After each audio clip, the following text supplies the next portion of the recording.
Master Jet, bakit po wala pa kaming sahod sa SDO blank? Hindi ko na lang po ibanggitin.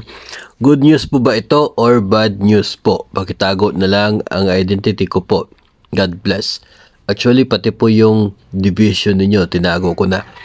Actually, yun po ay hindi po good news, no? Bad news.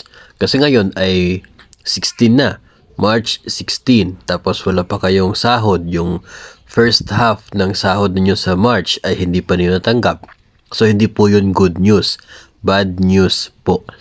Kasi, yung iba kasi, inaakala nila, kaya nadidelay yung sahod kasi may increase na papasok. Which is, imposible. Imposible na may increase kung wala pong inilabas na batas na magkaroon ng increase. Kaya kung na-delay po yung sahod ninyo, hindi po yun dahil sa mayroong papasok na increase kaya natagalan. Kung hindi po naging on time yung sahod ninyo, hindi po nangangahulugan yun ng good news. Bad news po. Hindi rin naman natin alam kung ano po yung naging tunay na dahilan kung bakit hindi pa kayo tumanggap ng sahod ninyo as of today.